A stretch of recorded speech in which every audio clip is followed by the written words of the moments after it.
Isaiah, I saw you were having some fun this weekend on your Snapchat, dude. Those clubs looked fun. God, yeah.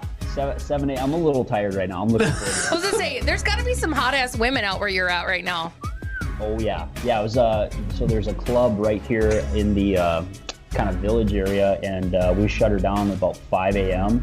And then we went back for a bar, so it was 7 a.m. when I cashed out. Jeez. I can't imagine how you could handle that. I've never seen you party in my entire life. What? Well, Brooke, my body is my temple, and I must. My body is my temple. You didn't outdo me because I got kicked out of a bar this weekend. So. What? You got kicked out of a bar this weekend? Yeah. Whoa.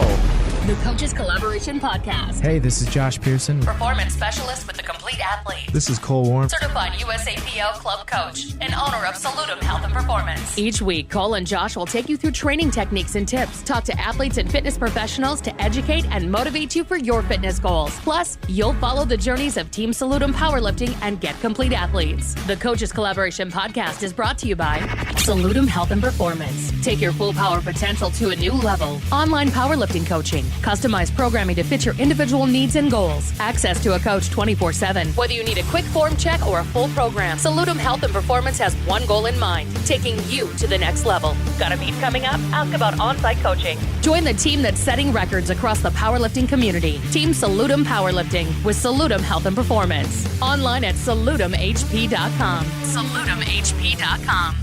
And now, the Coaches Collaboration Podcast.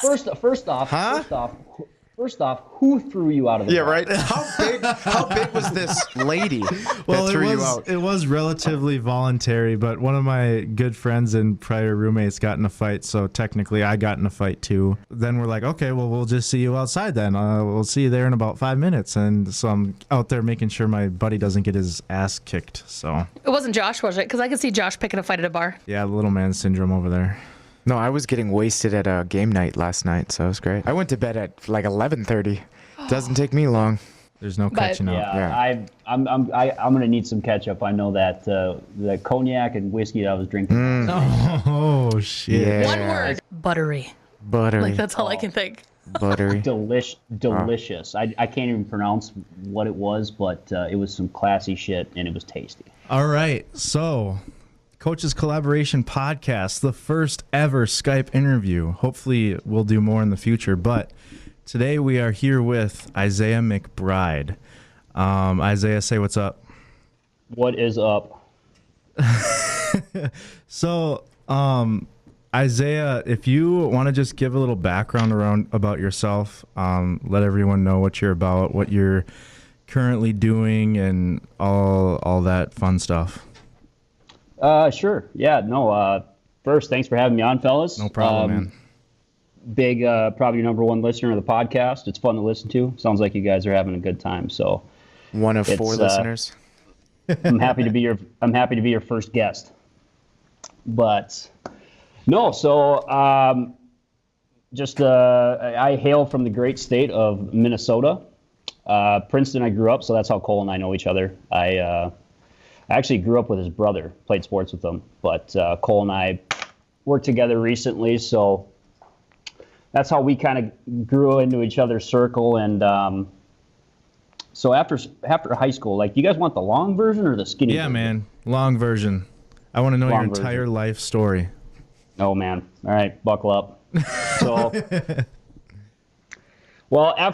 so basically, sports were life for myself. I threw sport athlete in high school, so that's kind of how I started to get into the whole weightlifting thing. And granted, I did not win the genetics card, so I had a real trouble with wind growing up. Like, a strong gust would just carry me into the next county. So, for those of you who don't know, Isaiah's a lot more jacked now than he was in high school. Before, he looked literally like a pin, like a sewing pin with a big old ball on the top, because he had a giant head and a tiny body. So yeah, all that knowledge. There's a visual now.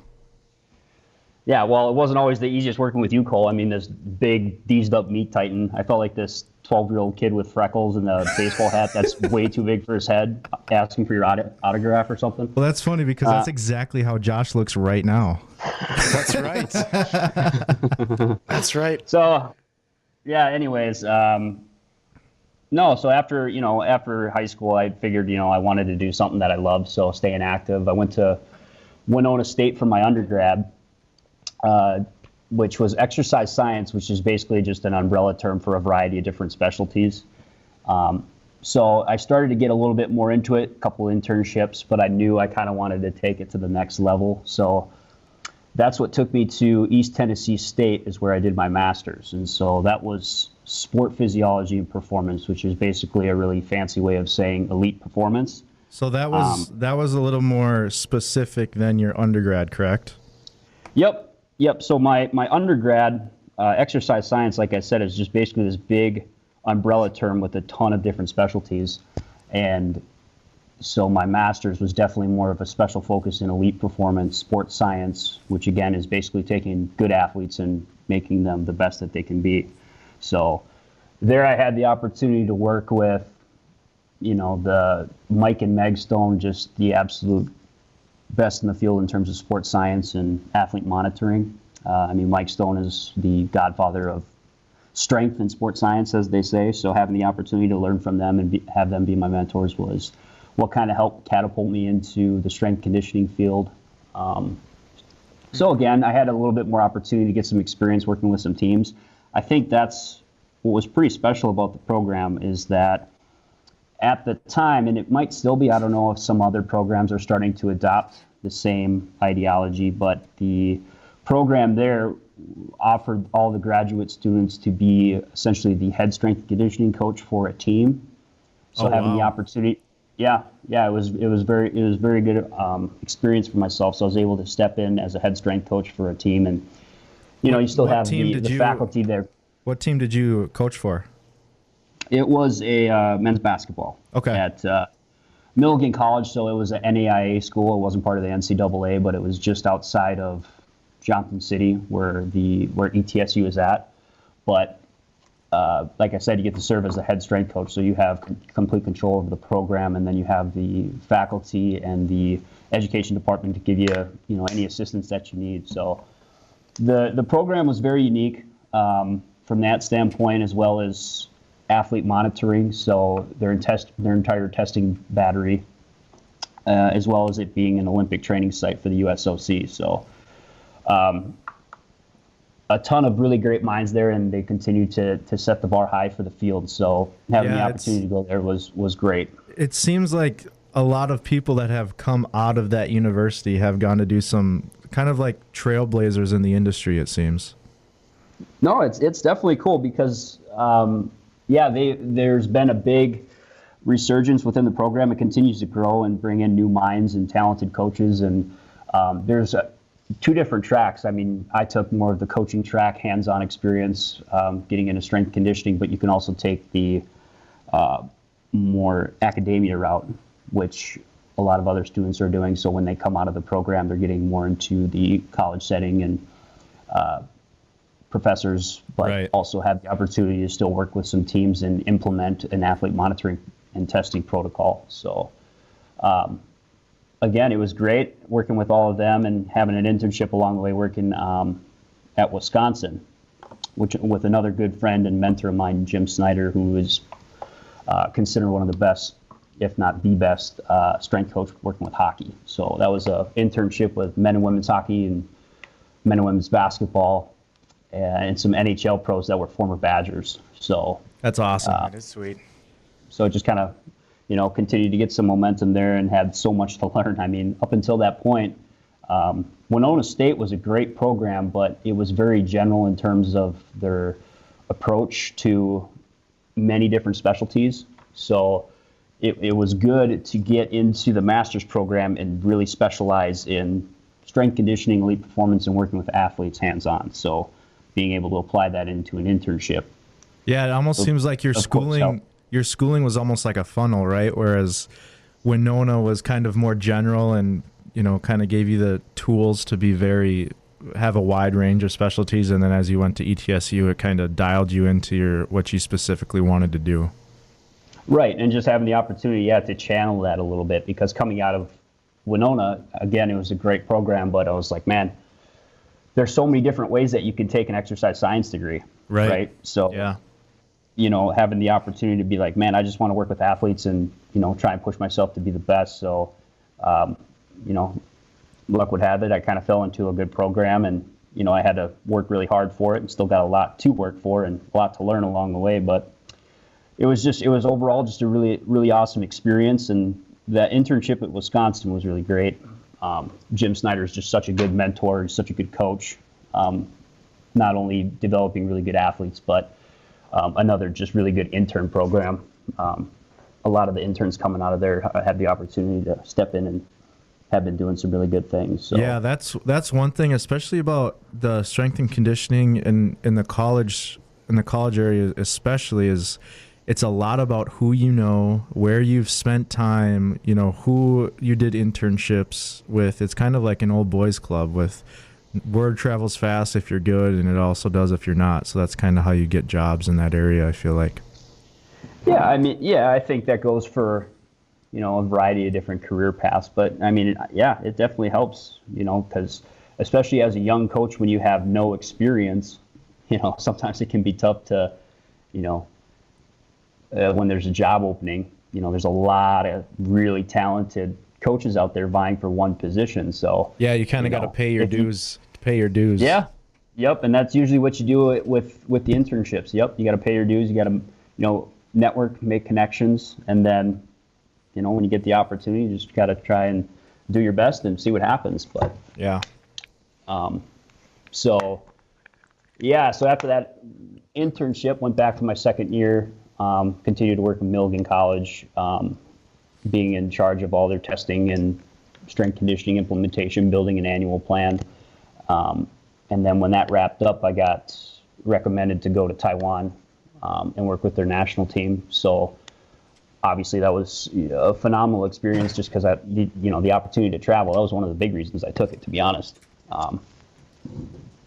The traveling and then working with that caliber of athlete. I just have nothing but good things to say about, the Chinese, the Taiwanese, just the Asia market in general. Everybody has just been absolutely phenomenal, and the athletes just work incredibly hard. Yeah, I feel like, it's a totally different aspect and mindset over there when it comes to strength and conditioning.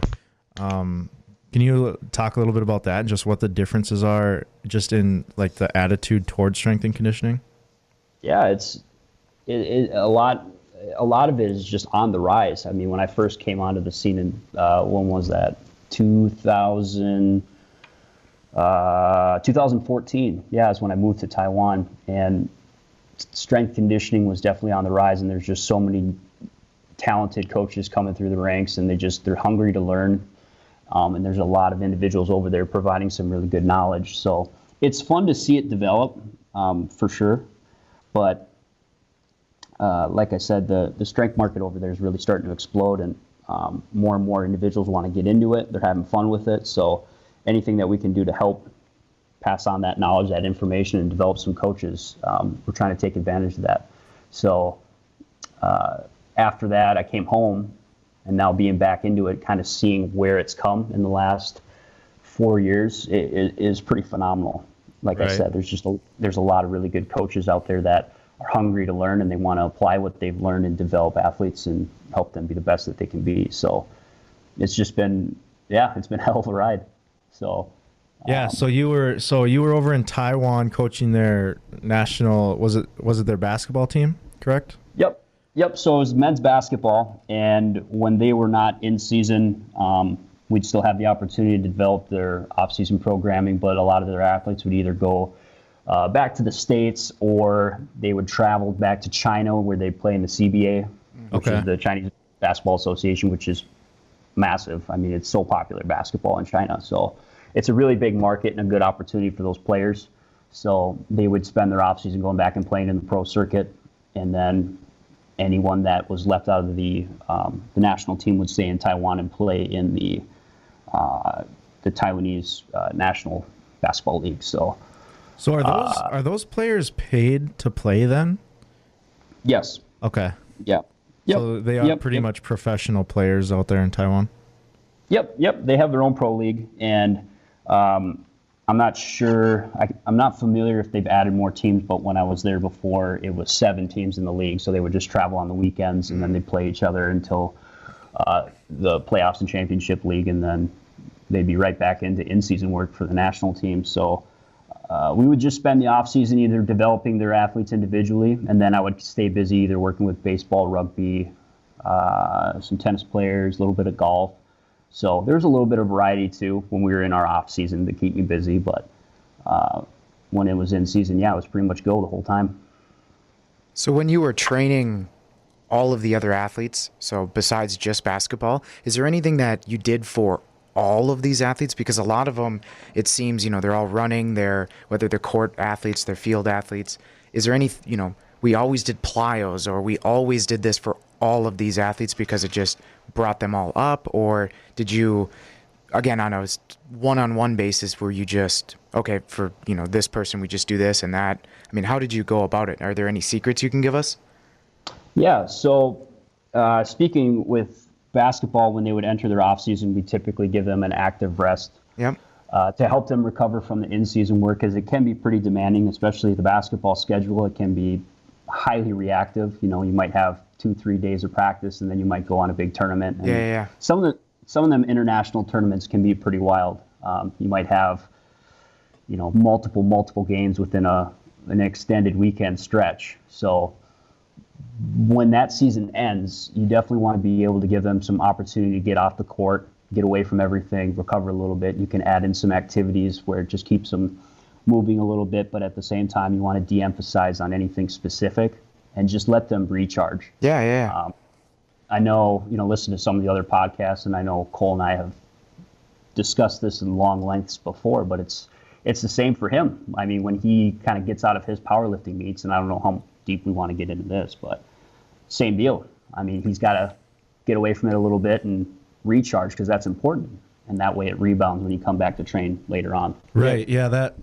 That's almost. I mean, I'd say it's just as much of a mental break as it is a physical break, because especially when you're at that high level and these athletes are so specialized in this one sport, like at the end of the season, man, you're kind of getting sick of that crap. Oh, you for want sure. to, just the last thing you want to see is a basketball or a Get this barbell. ball out of my hands. You know what I mean? Yeah. So it's healthy in multiple facets for athletes to take a little break for a while and just spend some time maybe doing some stuff that they don't normally do, Just to get that desire back. Right. Yeah, Absolutely. To crave it again, yeah.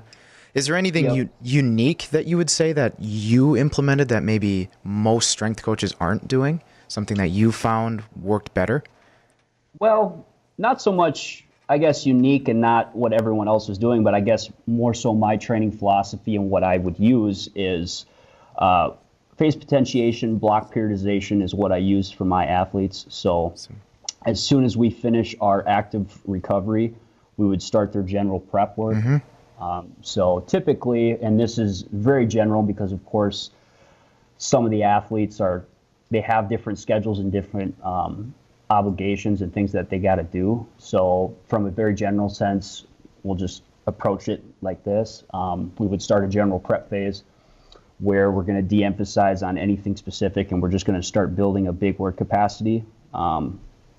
Whether you look at the athlete like a pyramid, a building, there's many examples many people use, but for this example, I suppose we'll just use a pyramid. But yeah, we just want to build a nice strong base, a foundation that they're going to be able to add everything else down the road.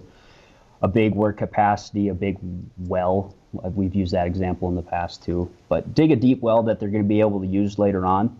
So higher volumes, more strength endurance, whether we're using just some different tempo stuff to help build that capacity up. Because again, as we get a little closer to their in-season work, their specific prep, we're going to have to re-emphasize on more strength and power. Right. With phase potentiation, block periodization, every training block is designed to focus in on a specific physical characteristic. And then that training block will help set up or potentiate the next block that you go into. So so they all basically piggyback off of each other. Each block does. Right. Yep. So for the general phase, are you cutting? I know you want to build their work capacity, but are you cutting back and maybe only making them work out a couple times a week? Are you making them kind of stick to the same training routine that they did in their on season just to keep that? Or how do you go about that? Yep. So there's definitely going to be some variation because variation is important.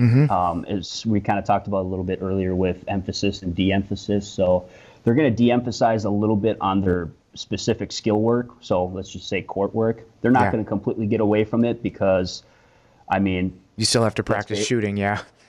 Sure, yeah, but from a practicality standpoint too, you try to get a basketball player to not touch a basketball for 3 months. Good luck. Yeah, true, true. Yeah, so I mean, but that really is for every sport, and it's a little different when we get to the professional level because I mean that is their job too. So we just try to get them to de-emphasize a little bit. Again, part of that recharge, but we're going to ramp up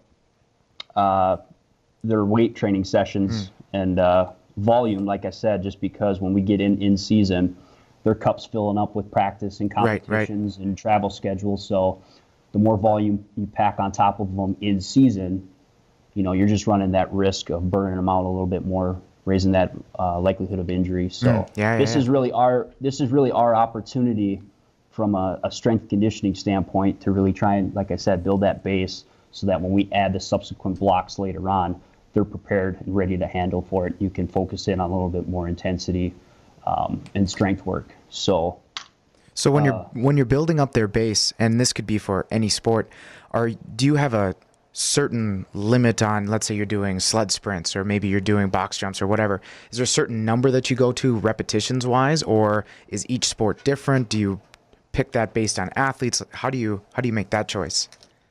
Sure. I mean, there's going to be some variation sport to sport if you really dive into the programming, but if you step back from a very general standpoint, again, it's not to say that if you do, you know, sets of 2 to 5 that you're not going to add some hypertrophy. Right. I mean, you look at a weightlifter, I mean, very rarely are they going to go into 10s. I mean, they're very working with lower volumes, and look at them, they're absolutely jacked. Right. So I'm not saying that if you do those lower volume sets, you're not going to add some muscle. It's just for the norm. The research is going to indicate that those higher volume sets are going to help us add some hypertrophy, increase that cross-sectional area of the muscle fiber, which in later blocks is going to help reprogram the muscle to get really strong. So we need to build that base. So I tend to focus on just those higher volume sets, especially in season. I'm going to get away from 10s because especially with high volume leg sports. We'll just, I guess, for this example, I'll just keep using basketball. If you're doing a ton of volume for their legs in season, not only are they going to hate you, but again, you're going to run that risk of putting them into a position of high fatigue, and then, you know, God forbid something happens as far as and lower performance, right? Yep, absolutely, higher fatigue. Lower that performance, but so we're gonna keep the volume high. We might add in some tempo stuff. Cole and I'm not sure how much you guys have gone back and forth. I'd have to go back and listen to the podcast, but from a strength standpoint, strength and power, that's typically what I work with. Strength power athletes. I don't really have any experience working with like ultra marathon or anything long distance, but from a performance standpoint, I'm not a fan of long distance running, and I have a couple of reasons why. Just because with long distance aerobic work, it's going to tend to inhibit mTOR, which is basically a abbreviation for a really fancy term, mammalian target of rapamycin, mTOR. Basically, it's protein synthesis. It's a metabolic pathway that allows you to add muscle and get strong. So as a strength power athlete, you know, that's pretty important. And I suppose we can use Cole for an example. Yeah, he's not going to be running any marathons anytime soon. Well, he's going to lose all that muscle. Man, so I think he's told you the sled story. I want to hear your perspective of it, though, Isaiah. So feel free to say it again. Oh, you mean the being a little bitch sled story when you tried to show up your athlete? Yeah. Let's hear it from your standpoint. He was hoofing that mofo. That thing was moving. Oh man, that was like Cole, for example. You know, being a power lifter, strength is everything. Would you agree, Cole? You want to be big and strong. Right. All that matters is me moving weight on the bar. That's it. That's as specific as it gets, right there. Yeah. So with that thought in mind, I firmly believe, and I'll use this as you as an example, I suppose, but I believe that if you perform enough slow, steady aerobic work, he alone would probably risk the potential of causing a rip in the space-time continuum, causing A black hole. a massive black hole to form and suck us all in. So, jokes aside, anyways. No, back to that. So I'm trying to focus on stimulating mTOR so I can add muscle and strength. So Right. Right, as far as a bigger muscle is going to have more potential for strength. So that's kind of why, the general phase and volume phase is going to be a little bit more tailored towards hypertrophy type work, because that's kind of the aim, correct? Plus, after their season, I mean, they're going to be probably the smallest they've been all year. They're beat up pretty bad. Right. They've done so much that you got to put it all back on. Right. Yeah, so, and that's not to say we won't focus on any of those characteristics. I mean, endurance is going to play a part in building that base and that work capacity. So typically we'll just break stuff up into tempo, and I have a variety of different modalities that I'll use. But focusing in on that GPP and making sure that we can build that nice strong base of that pyramid, so that when we focus on that strength work, they have that conditioning factor to dip into and maybe do more sets at a higher intensity, so that will hopefully get them a little stronger. Now, on these GPP weeks and months, are you keeping the workouts pretty short and you're just keeping them dense? Do you make them long so they do get kind of that endurance element? How are you programming those out? I have always been a fan, especially working with athletes, of shorter workouts and making them quality. Good. I mean, you can add all the quantity, but then you at some point with diminishing returns, you're just going to start washing dishes. Yeah. I mean, you're just doing reps, you're doing sets that might not to say that it wouldn't help, but it's just you got to look at the risk to benefit ratio. So, obviously with off-season workouts, they're going to tend to be a little bit longer just because they have a little bit more room in their cup to fill up with that volume. Right. Plus, they don't have to worry about playing a game the next day necessarily. Yep. So, I mean, and we're I'm sure bouncing around quite a bit, but when we get into that in-season work, workouts are definitely going to be cut down just because we got to get in, focus on the, investing our physical capital into exercises that are going to get the most out of that investment. Yeah. And then get them out and start the recovery process.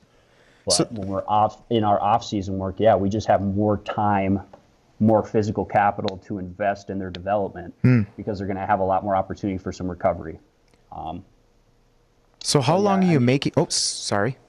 Nope. Go ahead. So how long do you make their GPP phase before you move on to let's get stronger, let's get faster? How long? Yeah. So Isaiah, how about you just map out like one of your guys' yearly kind of schedule. Yeah. So let's say they just got done with their season, kind of map out their off season leading into the season again, and then let us know kind of what the in-season work looks like too, just so listeners can kind of get an idea of a general structure of a program. Sure. Yeah, no problem. So, and again, we could, if there's anything that you feel that I'm missing or you want a little bit more clarity or something that's a little more specific, by all means, just stop and fire away. For sure. But I'll just try to keep it as general as I can, because especially when you're building an annual plan, there's going to be a ton that goes into it. And right. Basically what an annual plan is a blueprint for your year. So it's going to include all of the training blocks, competition schedule, so that when you look at the athlete, you know exactly what you need to do throughout the year to help them achieve their goal. Yep. And every sport's going to be a little different in terms of their programming. So basketball, you're not going to worry so much about a peak and a taper until maybe you get into your conference championship, or if you're in more of a pro circuit, you're getting into your last game. But, if you're trying to tackle something like track and field, then you have to look at the event, the athlete, and what they need to do for their competition schedule, because they might have a completely different peak and taper approach when you get into in-season. So that might be a completely different monster. But to answer your question, so let's break this down. I would say let's just 6 months generally, let's say, for an in-season work. So right then we have to look at 6 months that we're going to have to program for in-season. Okay. So we have 6 months on the front side to get them ready. Typically, GPP, their off season is going to be like 3 months. And then we're going to slowly transition into the subsequent 3 months of general specifics. So that's when we're going to start to drop the volume a little bit and focus on reprogramming the muscle to get a little stronger. So the first 3 months, a lot of volume, sets of 10, 8s, 12s, tempo conditioning, building that base, like I said. Right. So generally just lighter weights, more reps, not very specific at all. Yeah, and it'll be broken up into different phases. Each block is going to be microcycles that'll lead into a deload. So again, from a general standpoint, let's just say they'll go 3 up, 1 down. So phase 1 of GPP1 would be 3 weeks up with alterations in volume and intensity for progressive overload. And then we would follow that with a deload to allow them to recover a little bit before the next block of GPP. So for simplicity's sake, we'll just use that approach. Yep. 3 up, 1 down. And that, of course, is not the golden standard. You can manipulate your microcycles and your blocks however you need to in order to tailor it to your athlete. Because like I said, someone might be completely different. They might be playing on the side, whether that's like a summer league or they are in some type of other pro circuit, because depending on where you are, they might have it a little different in this country, so on and so forth. Right. So when you're doing a needs analysis with your athlete, you're just going to have to sit down, look at their competition schedule, what their season looks like as you develop the annual plan. And then once you have that, then you can start to build your blocks. But to go back, so phase 1, GPP, that's right after their active rest, their active recovery once the season ended. So I would definitely incorporate an intro to fitness. Okay, so volume and intensity are both going to be somewhat lower than your later blocks, just because you want to reacclimate them to activity. Right. So they're not coming in their first day back in the weight room and hitting 70% for 3 sets of 10 and just getting torched. Right. Yeah, I mean, you can really back everything up if you blister them and send them into a hole as you kick off the program. Right. You might be spending time later on trying to rehabilitate, get them back to homeostasis before you're really starting to get gains. So intro to fitness, I think, is pretty crucial.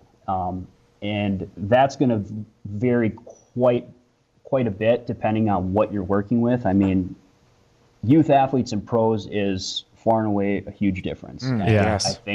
I think with training youth athletes would be a completely different discussion all on its own. Yeah, much more play.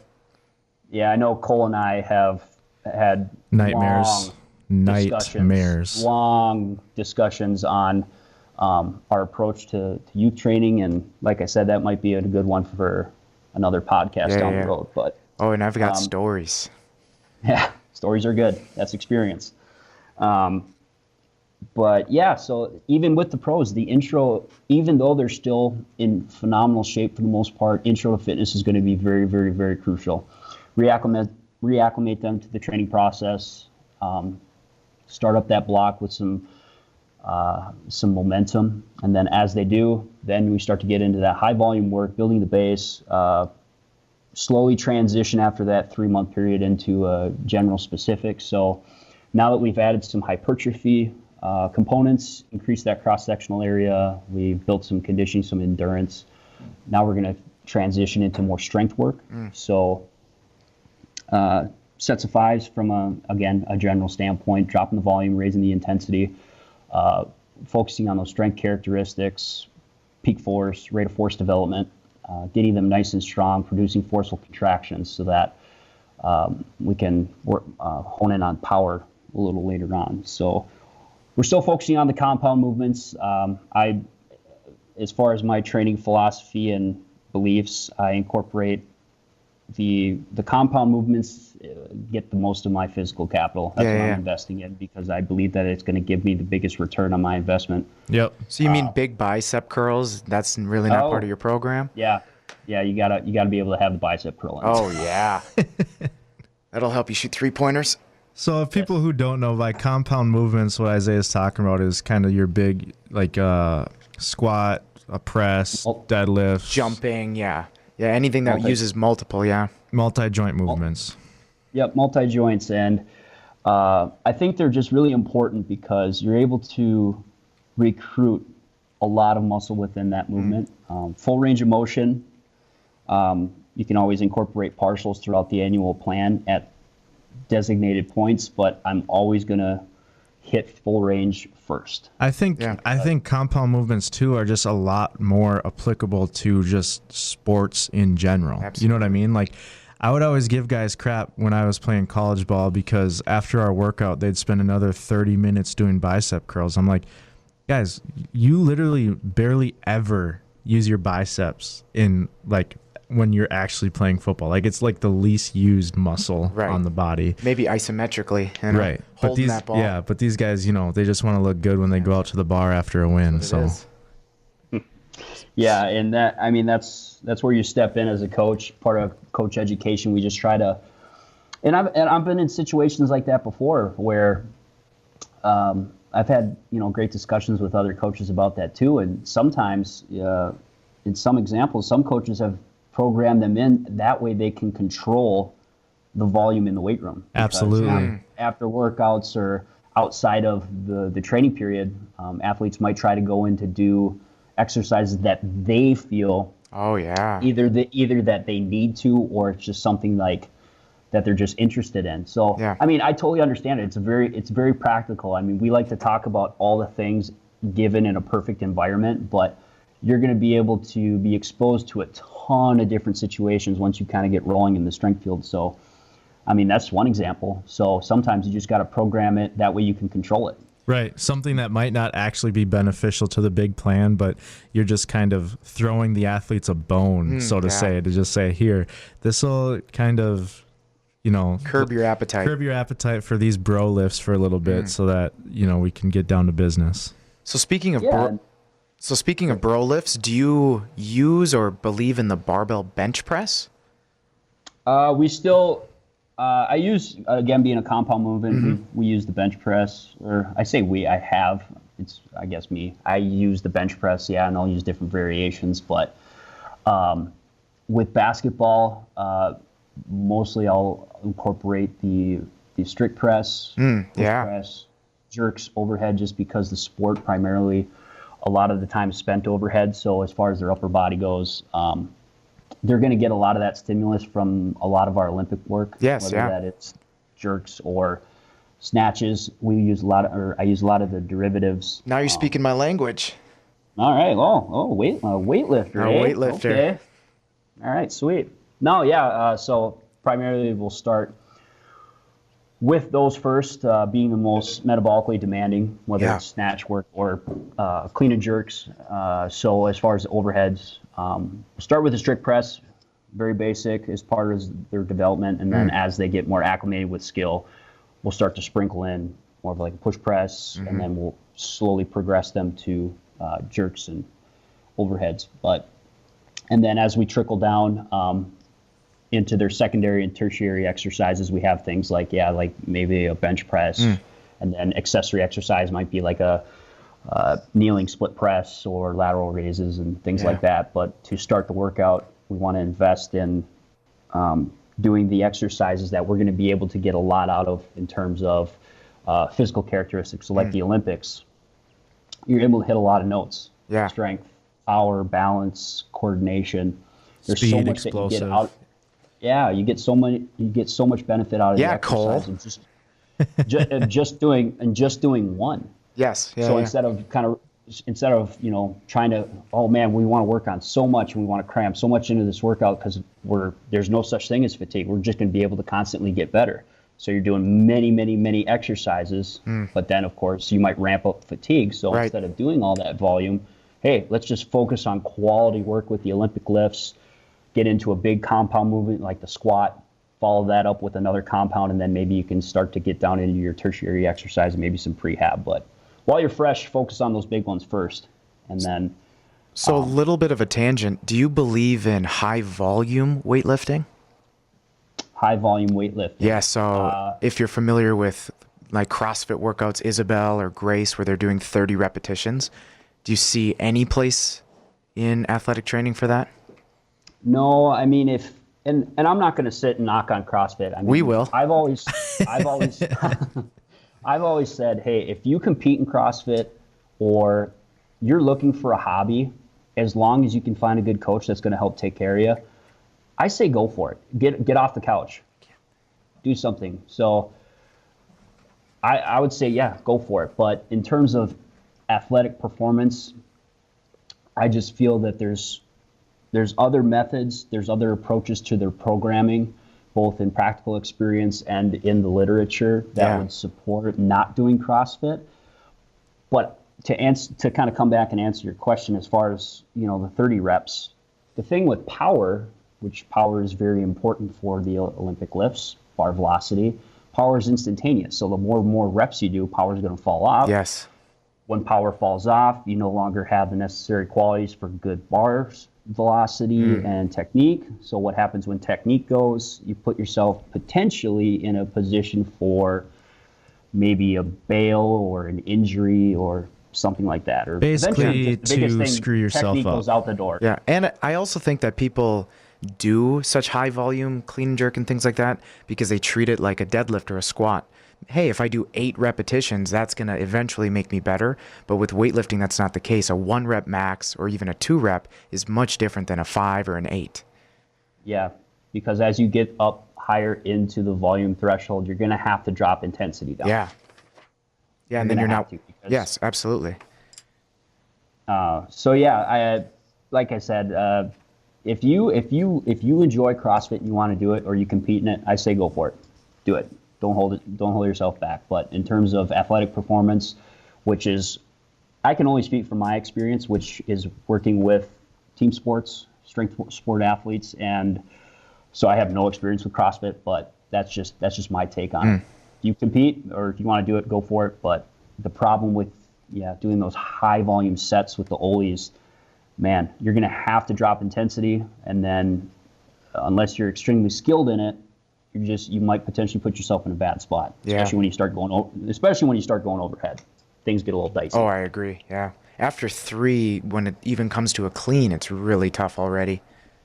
Yeah. I mean, if you're pulling from the floor or maybe you're doing a hang, I mean, you can get away with a lot of stuff, but once you start transitioning and getting over the head, it can get greasy real quick. Yeah, I agree, for sure. Now, with your limited knowledge on CrossFit, do you feel that in an off-season general phase that somebody could get something out of CrossFit if they do it, or how do you feel about that? Any program, you're going to probably get something out of it. Okay. Right? But I'm just going to focus on what I think is going to help me the most.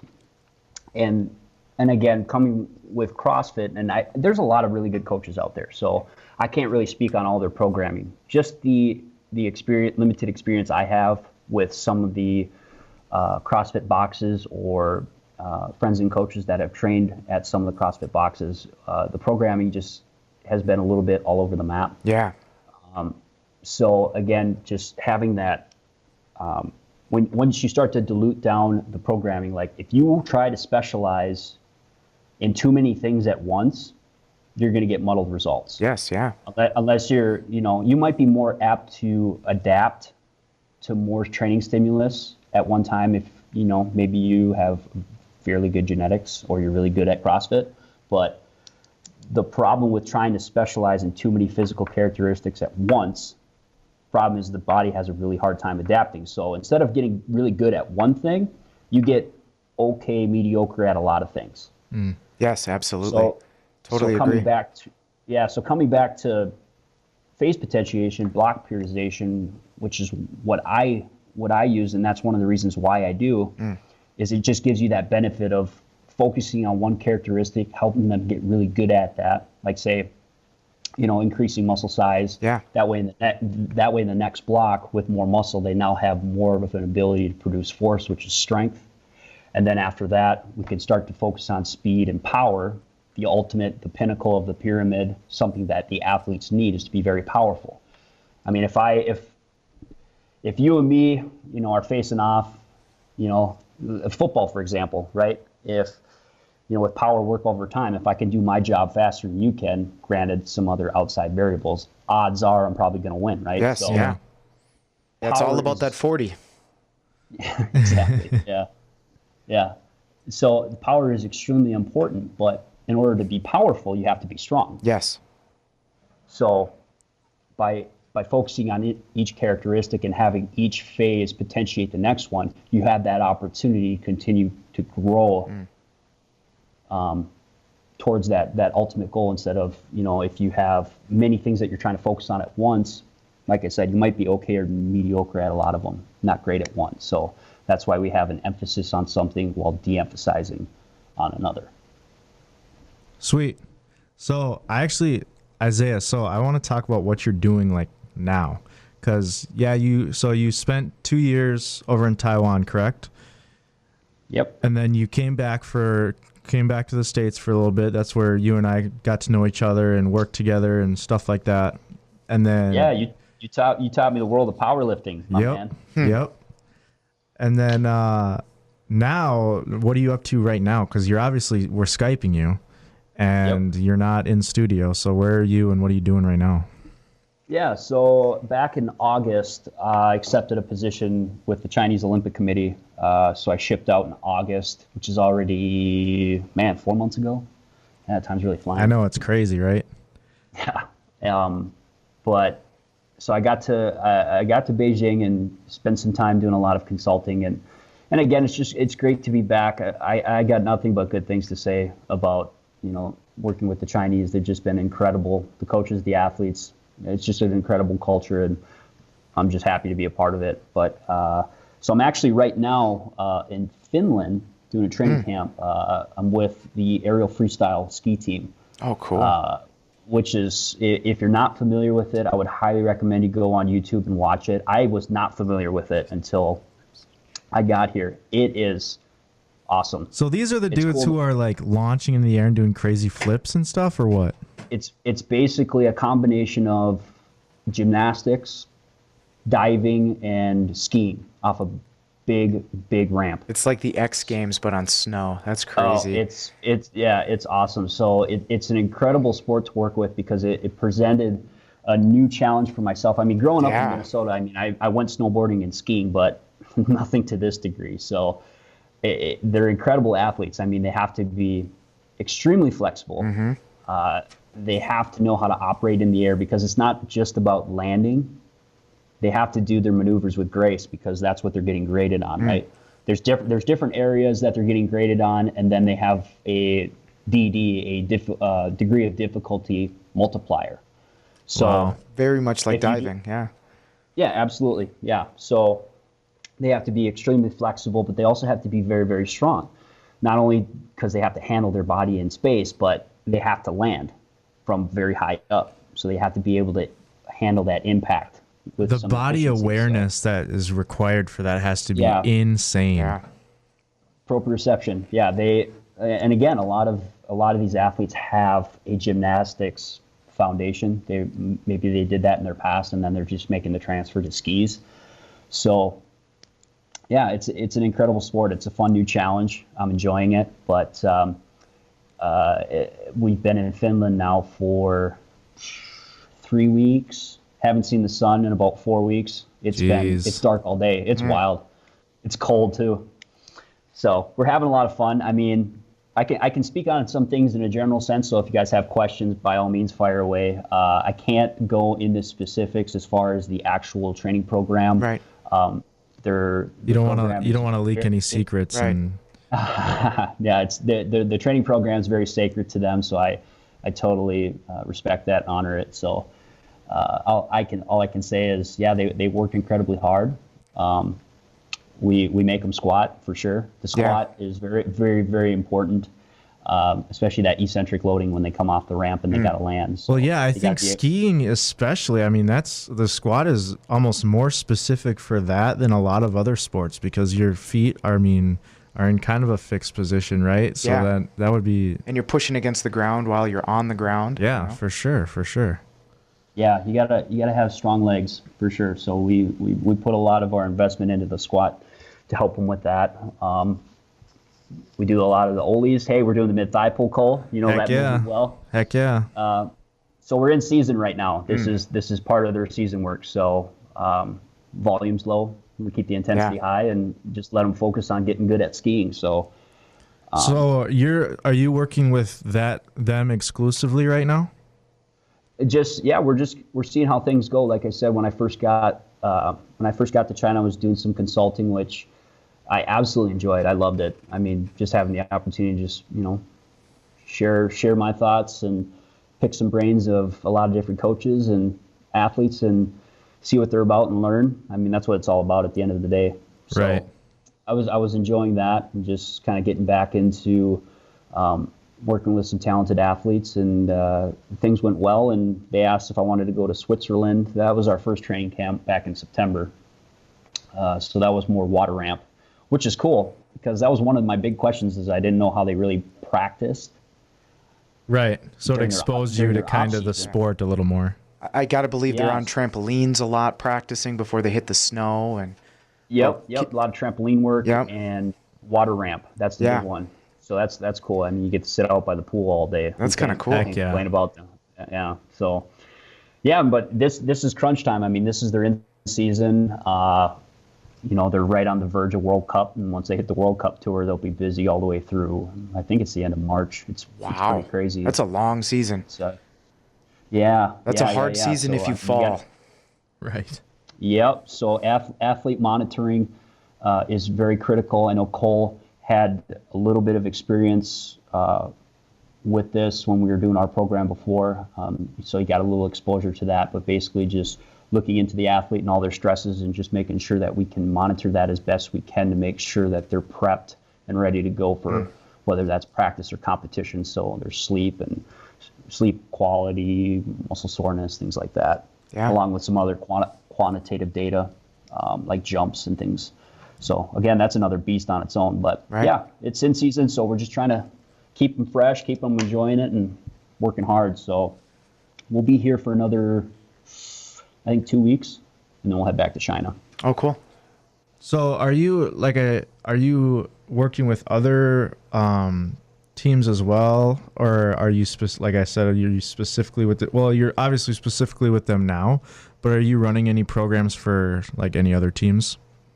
Nope, not at the moment. I actually have quite a few friends that are kind of scattered throughout China, working with some different teams. So it's fun just to try and talk to them a little bit and see what they're doing. But right now, I'm just we're so focused on this training camp. This training camp is pretty important for them, so they have my undivided attention, and they keep me pretty busy throughout the day. It's not about just our training sessions, but with practice and team meetings and recovery and yeah. What's give us a run through of like a day in the life, like what do you for a pro athlete over there? So more specifically like this training camp or like in general, because for the most part it's pretty similar, but there are some variations to when we're like doing a prep camp in China or something like that. Let's say like what you're doing now. So you're in a training camp, you're at a satellite location. You guys are all staying together in a like a hostel or whatever you're staying at. So you guys are like really focused on training and performance right now. Yeah, so we're in Ruka right now, Ruka, Finland. It's kind of further north. Beautiful. It's a beautiful little village. It's basically a ski resort.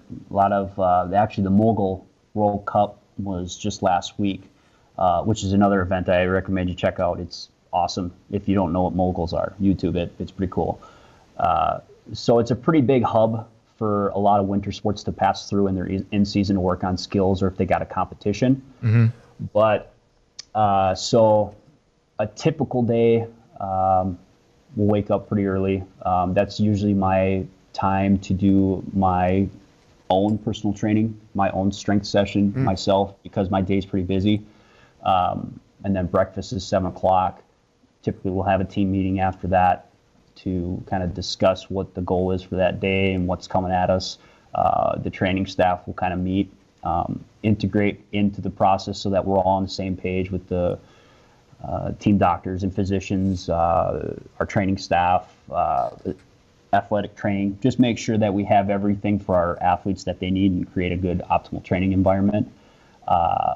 And that's, of course, pretty important for me because I need to stay current on anything I need to as far as their health and make sure that if I got to make any changes to the training program that day, so that puts them in a good spot. Yeah, that's one thing, being a strength coach, and I know you and I have talked about this, Isaiah, but we kind of get the short end of the stick, because obviously these athletes, their priority is the sport itself.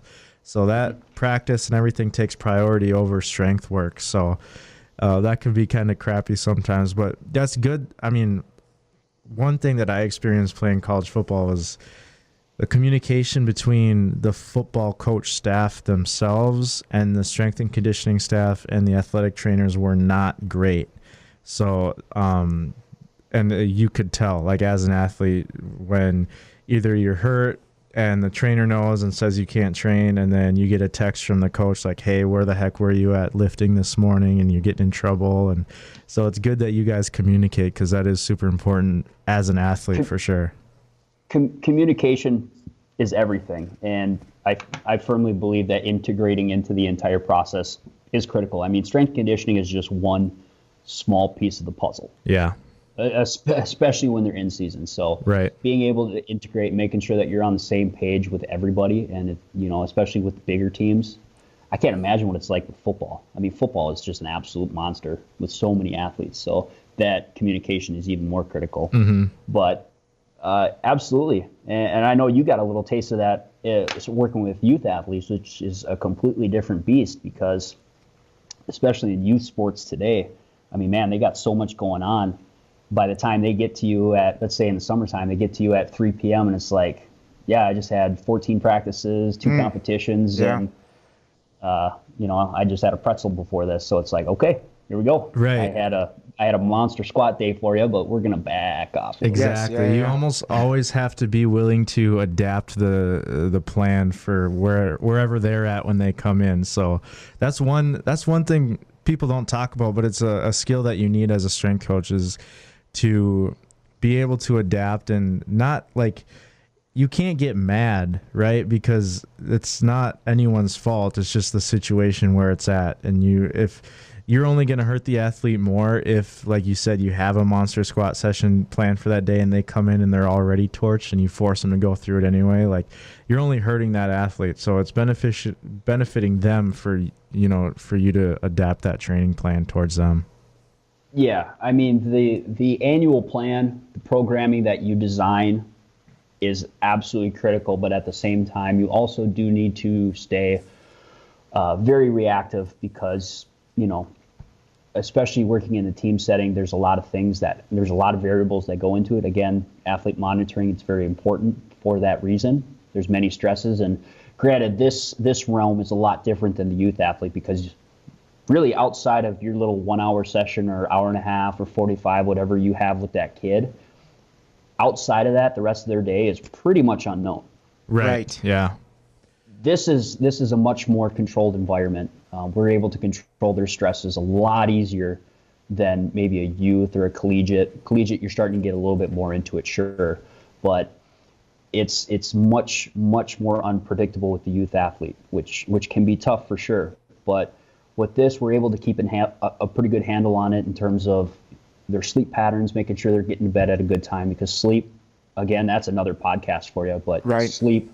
Sleep is one of my biggest interests in the field. I think it's something that is vitally important, and yet misunderstood and not appreciated enough. So we tackled the sleep monster pretty hard. Yeah, we'll definitely have to have you back on and talk sleep. Yeah, oh, man. I want to quote the great Stan Efferding, and he says, if you're spending your money on creatine but getting 5 hours of sleep a night, you're not smart. But he said it in some harsher words. It's key. I mean, there's certain metabolic pathways in sleep. Sleep doctors are starting to find more and more of them, but there's more metabolic pathways that are only active when you're sleeping. And I mean, that's when you recover. Training is providing you the stimulus, but when you get better is when you recover. Yes. And when you do that is when you sleep. Yeah, and it's crazy too, because, like, there's a huge difference between you just, I mean, you could just be sitting around and doing nothing, but that's still not even close to being as good as you actually falling asleep. Right. It's super interesting. Yep. Sleep and other recovery modalities that we'll use. Sometimes we'll just give them complete rest because sometimes they need it, depending on what the data is telling us. But we'll also use a lot of different recovery modalities just to help speed up the process a little bit. But so where were we? Oh, team meetings. So we're still only at about 8:30 in the morning. They'll practice in the morning. And then practice usually ends, and then we'll have lunch. After lunch, we'll let the athletes have nap, and then that's usually when I'm able to get my second session in. That's, as a coach, either it's my opportunity to train, or I meet with the coaches, or I'm able to sit down and just work on some more programming, delve a little deeper into the data, see what it's telling me, if I got to relate anything back to the coaches, or tweak the programming a little bit. Get prepared, and then the afternoon, once they wake up, they'll have either a little snack or a little opportunity to do anything that they need to with the training staff. And then we'll have an afternoon session either with me, recovery, or they'll have another skill session, depending on the day. And that might be whatever it is that the coaches deem that they need to do, part of the weekly plan. So afternoons can vary. Right now, with me, they're either 2 or 3 times a week. Again, we have to de-emphasize on some things and let them recover and make sure that they're ready to go for skiing. So once that's done, they'll have a little bit of downtime, dinner. After dinner is usually either more team meetings, other recovery stuff. That's usually when I'll sit down with the training staff and see what we got to do for the next day. If there's anything else we got to add in to help speed up recovery, depending on how soreness is. And then I'll get back to my room probably about 9 or 9:30. And yeah. And do it all over again. Yeah, for sure. It's, like I said, it's been a great experience, and time's flying. So you mentioned athlete monitoring a little bit. What specifically do you monitor on these athletes? So there's many things that you can incorporate into an athlete monitoring program. I won't speak specifically on ours because that's part of the training process. Yep. But we can talk about things that we've done in the past, Cole, a little bit. You were exposed to the questionnaire, and that was a very basic questionnaire that we were using with the kids. I'm trying to remember what I even had on there. It was hours of sleep, sleep quality, readiness to train, and then soreness. So pretty simple. Yep. But again, simple. for youth athletes, so I don't know if they can a lot of them don't even remember how many hours they slept or when they got up. Or they'll just lie to you. Yeah. Oh, yeah. I wasn't up all night playing Fortnite. Yeah, exactly. But I think, and that's a great point that you make. Again, you got to remember that the questionnaire, it's a good tool, but on its own, it might not tell you a whole lot just because it's subjective data, especially if they get onto it. You got to remember those youth athletes, they can be schemers sometimes. Oh, yeah. So they get onto it and they know, hey, if I put, a higher soreness or something, they might take it easy on me today. Yep. So. Yep. Quit being a little bitch. In some unique cases that might be the case, but so subjective data on the questionnaires, and there's more things that you can add to it, and along with soreness charts. So it's basically just a picture of the body, and then you have them circle areas and they give you an RPE score. So one thing. Go ahead. Yep. No, go ahead. Please. One thing that is, I think, catching a lot of traction lately, and I kind of want to get your opinion on it too, is heart rate monitoring. Heart rate variability. Yeah. And so, again, like what I've heard of a lot of people doing now is they'll check their resting heart rate throughout the day, week, whatever. And a lot of times that'll tell them when they need a lighter day or when they can push it hard. So like if someone wakes up and a lot of they'll test it right away in the morning because that's when it's going to be at its kind of baseline, right? So if an athlete wakes up, check their heart rate, and it's higher than normal, then they know that they might need to have a lighter day and they're a little bit more fatigued, versus it being lower, closer to their normal baseline. Then they know that they can go a little bit harder that day and have more potential to have a better workout. Yeah, heart rate can be very critical for sure, and that's part of the monitoring process. I think it definitely depends on the sport and event that you're using it for. I mean, if your event is very, very, very all over the place and very intermittent, it might not tell you a whole lot. But resting heart rate is critical, and that's actually one thing that you can include on the questionnaire. Yeah, it should be collected right in the morning, and you got to be able to collect it over a long period of time so that you can draw some hypothesis and look at the data and see what it's telling you. That's a lot with the subjective stuff in the questionnaires. You got to be able to collect it for a long time for it. Right, to see trends. Yeah, look for trends and just see what it's telling you, but it's important that you compare it with something else, like quantitative data. So one example would be like jumps. So we incorporate either static and counter movement jumps on a force plate, and then that in turn tells us a variety of different strength variables, RFD, rate of force development, which is basically power, and peak force. So that's one thing that you can compare with the subjective data, and then that can help paint a picture into their fatigue levels. Right. So, like, say, example, an athlete is feeling like absolute garbage, but they come in and they're testing like they should be, like feeling really good, like all their tests are really good. What would you do in that situation? Yeah, and sometimes those situations can be tough. You don't really know what's going on at times, especially if the data is telling you one thing, but right in front of your eyes, they're telling you something else. Right. So it all depends on the situation, and I think that's why it can be tough, but at the same time, you got to appreciate what we do as a coach, because that gives you the opportunity to apply what you know in that situation, critically think about it, break it down, and then let it rip. Yeah, you got to take into account multiple things, like just the athlete's personality and their history and stuff like that. That's where a lot of that other stuff kind of comes into play.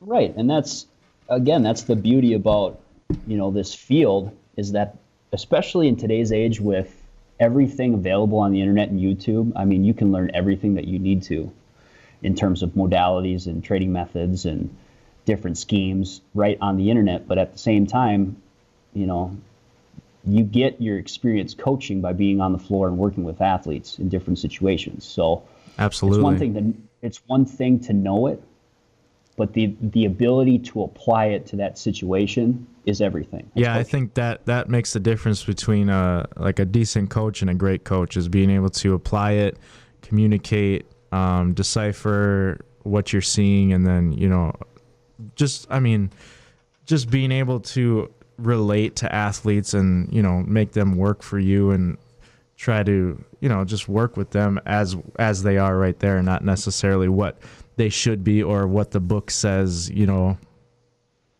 and that's, I mean, there's besides the stressors that we can try and monitor, there's even unknown stressors too that you can't account for, and I'm sure you guys are aware of this. You've probably seen it with your clients.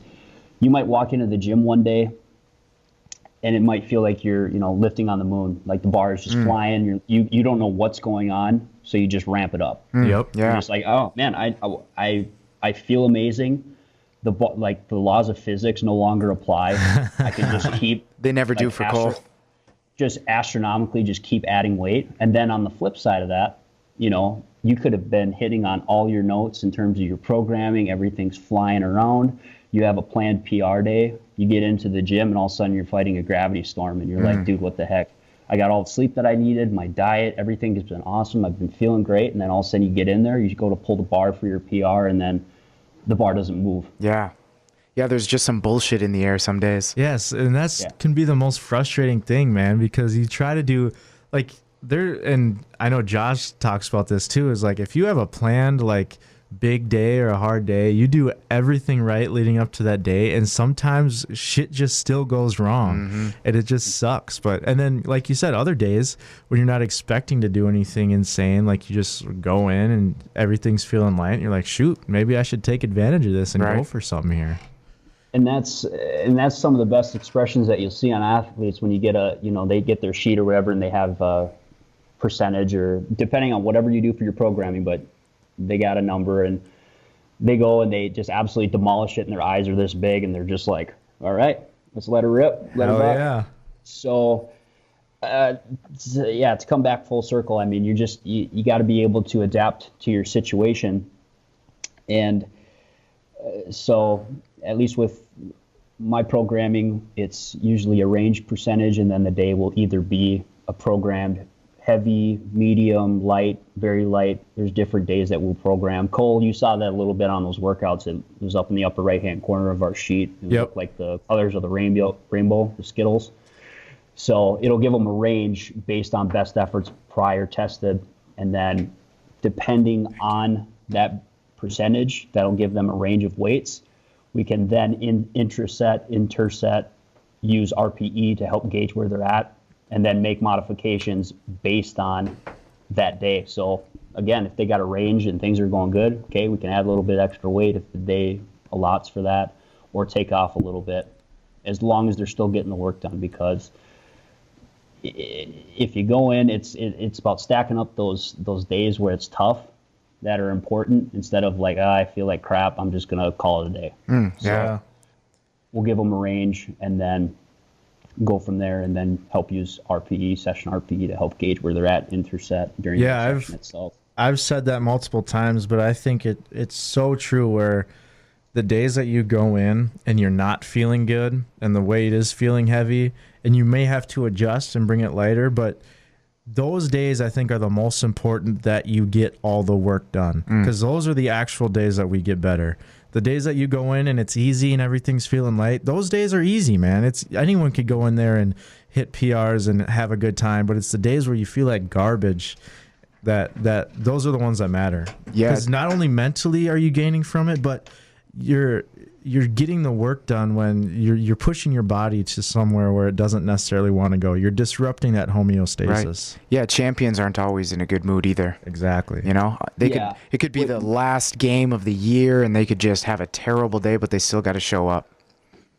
Absolutely. But with that in mind, I mean, at the same time, you also, you do have to, keep the plan in mind and know when you can go big and when you got to back off the throttle a little bit, because if you're looking to constantly ramp it up every time you're feeling awesome, eventually you might just run that risk of eventually hitting the wall. I mean, if you want to add in a little extra volume or hit some higher intensities, wait till that last peak week, hit your planned best effort, whether it's, let's say, three triples in the squat. You hit every number that you need to, add in another couple extra sets with the drop set, and then boom, have a deload and recover. Right. So I think, looking at both sides of that equation, I mean, you still have to, keep the plan in mind and know when you can add in a little extra and go a little heavier, and, try and get that that super compensation. But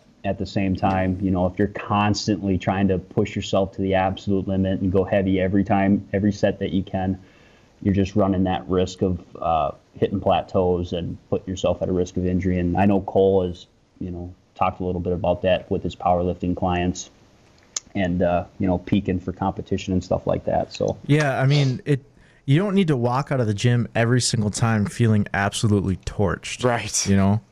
That's why I think a lot of people feel like if they're not getting sore, then they're not doing the work. And it's like, well, not really. I mean, that might be just letting you know that you're adapting well to what we're doing. Like, you don't need to be, just because you're not sore doesn't mean that it's not working. Right. It's been a long time since I've been sore. Yeah, same here. Long time. Yeah. And I think a lot of resistance that I've got with that situation has definitely been with, like, on a programmed light day. So they see either like, okay, what is, especially when you're first starting out or implementing a program, it's like The new guy on the block. or like young kids, they just want to go. And at the same time, I do admire that. It's nothing better when you get a young kid or an athlete that has a work ethic. Right. Yeah. You see that they see the light day or a percentage, and it's like, this seems like it's going to be too easy, and you just got to show them that it's the light day for a reason, and we can still work on a variety of different skills. That might be a good technique day, bar speed, if you're doing some of the ollies or squats. So there's always something that you can work on. Just because it's light doesn't mean it's a bad thing. Yes. Yeah. Technique modification, skill acquisition, try to move the bar, forceful contractions. There's a lot of things that you can work on when you're not, trying to lift as much load as you can. That is huge. That's a huge mindset for people to understand, right? Because, like you said, not every day is going to necessarily be a super heavy day. Right. You need light technique days. Light days play a huge purpose, and maybe you don't. I mean, like you said, change your focus onto like your technique or bar speed or something like that. So you're still working on something.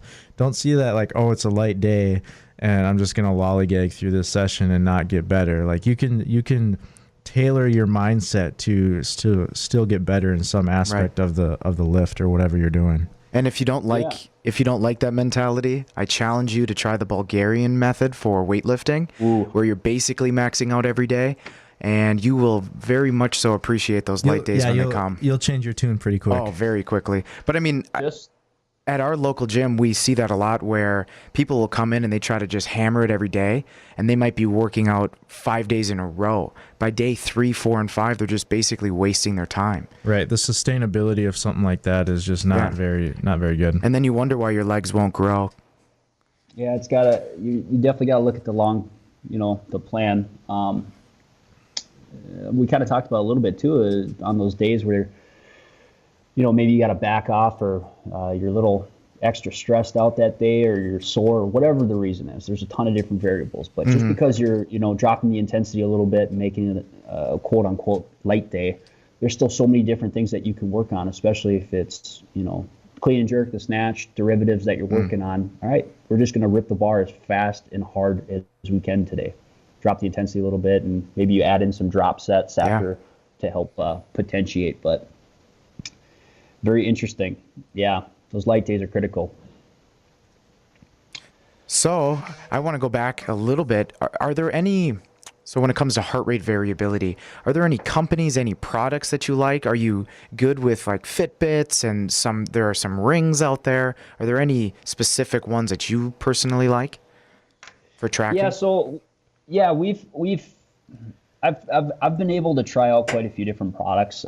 When I was working with basketball, we used Polar, the team unit, for monitoring in practice heart rate, as well as during our strength training sessions, and then of course pretty critical during our tempo or conditioning work, to help make sure we're in some of our zones and hitting the recovery when we needed to.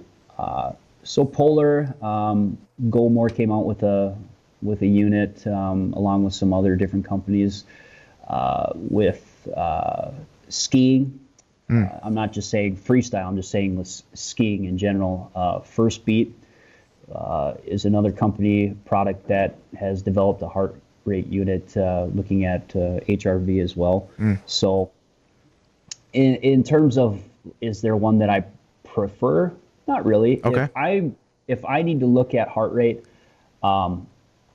like I said, that's just going to be one piece of the puzzle. Yeah. We were talking about a little earlier. That's definitely something that can be critical to help paint the entire picture of your athlete and the state that they're in. So it'll just depend a little bit too on event. So with basketball, I'll just use that as an example. Yeah, we use the Polar team unit, and then that way we can keep an eye on everybody. During practice, conditioning sessions were pretty critical, especially during that GPP. Make sure that we're keeping them in the zones that we need to, and making sure that we're getting that overload. So, yeah, heart rate's interesting too.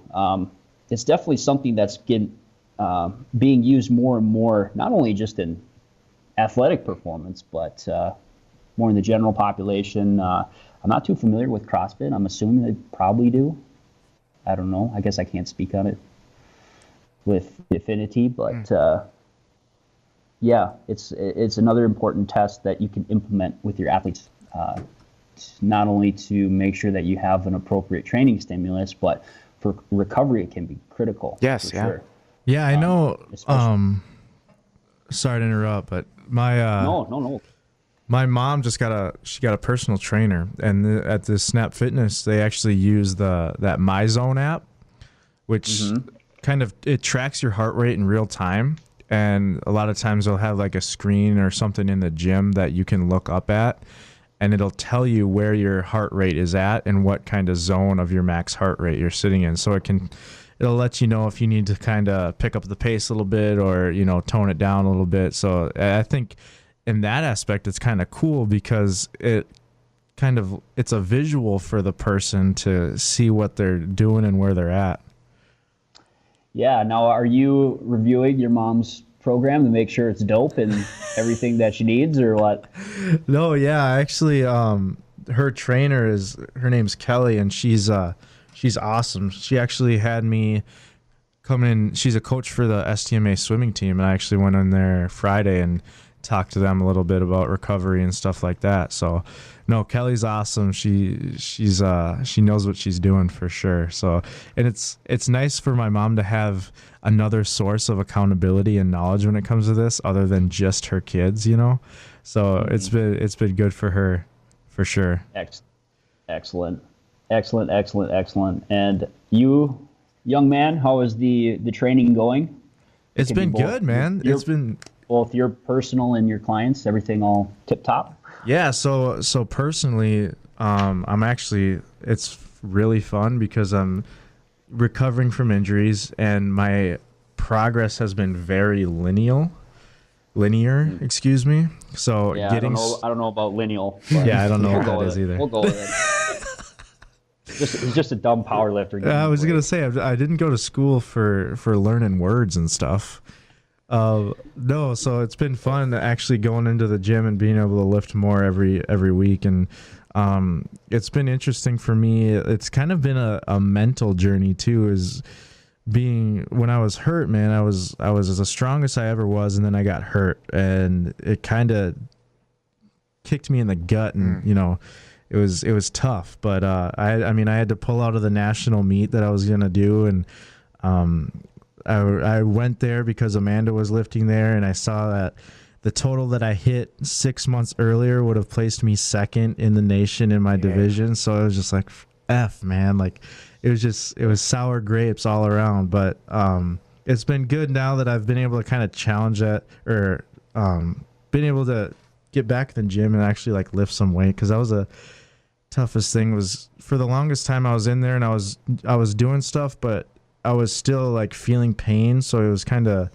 mentally like, when is this ever going to stop? Like, am I ever going to get better? And I don't want to take too much, like a ton of time off doing nothing, because then when I come back, it's going to take a long time for me to actually recover to where I was before. But now it's been going good. So I'm just enjoying training again, which has been a lot of fun. That's big right there. That's critical. I mean, coming back from an injury alone sometimes can be very mentally draining, especially if it's a lingering issue that just keeps going and going and going. So as long as you're back into the process and you're enjoying it, I mean, you'll get back to where you need to be.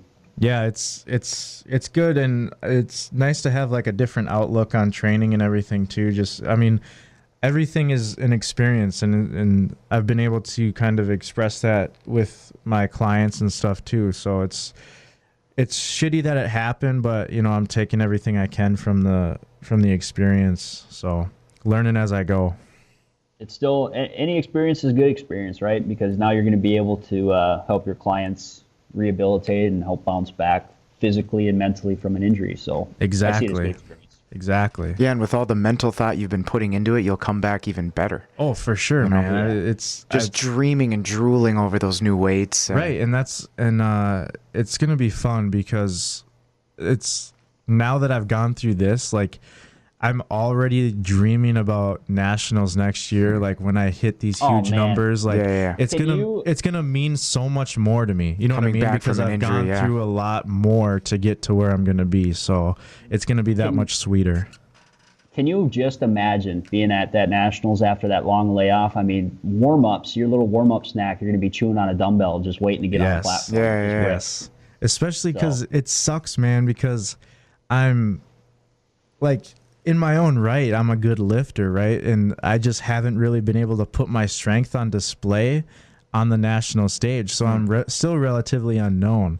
So I'm kind of this dog just working in the shadows, just getting strong, and no one knows about it. You know what I mean? It's waiting to attack. I almost need like a training montage of this go on like Rocky style. Huh. Yeah, you will have your day. You will have your day. And they will all be sorry.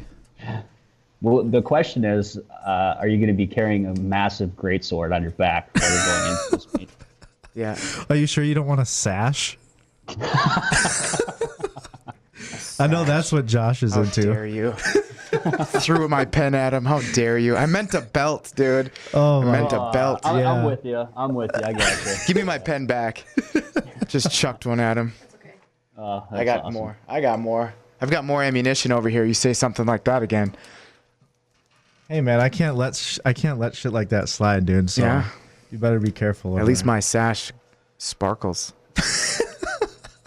If you're gonna have a sash, you might as well make it sparkle. Yeah, there we go. I almost came here in a onesie today, a holiday onesie. Nice. Okay, it is the holiday season. Tis the season. Hey, I was a wrestler, so I enjoy wearing onesies. Singlets, not exactly comfortable. Yeah. They are not. Well, let's bring this sucker in for a landing. We've been going for almost an hour and a half, so man, we need to do this again because I mean we could freaking talk all day on all these different topics. Yeah.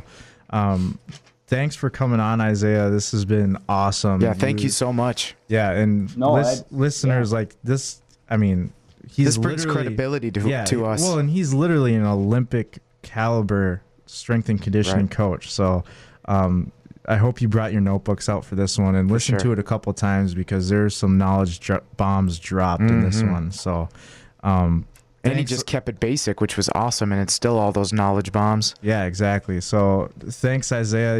This has been awesome, and I can't wait to do it again. This is going to be a good whenever we actually need some smart people on this podcast, we'll hit you up. Hey, I just want to say thanks. Appreciate it. It was, good time. It sounds like Cole and I have been talking. It sounds like you guys are having a blast doing the podcast, so it's fun to jump in with you guys, WrestleMania style, and throw down.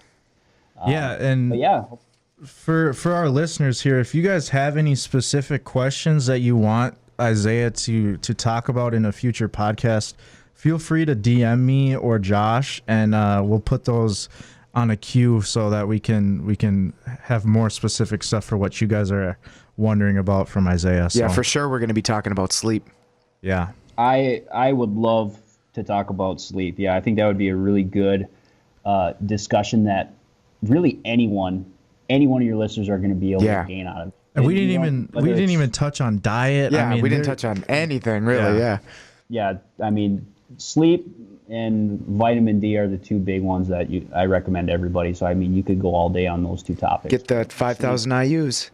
Oh yeah, that's what I'm on. That's what I recommend everybody doing. But there's many topics, so obviously I hope I'm back on and we can do this again sometime. It was fun. Let me know if you guys want to roll again. And I guess my closing comment would just be, thanks fellas, and huge congratulations, shout out to the Chicago Bears for clinching the NFC North. Yeah. That's enough, man. That's enough. Bear down, baby. All right. Well, thank you so much. Thanks again. No, appreciate it, fellas. Thanks. Boom. The Coaches Collaboration Podcast. What do you mean you haven't subscribed yet? What the hell are you waiting for? Come on, y'all. The Coaches Collaboration Podcast is brought to you by Salutum Health and Performance. Take your full power potential to a new level. Online at salutumhp.com.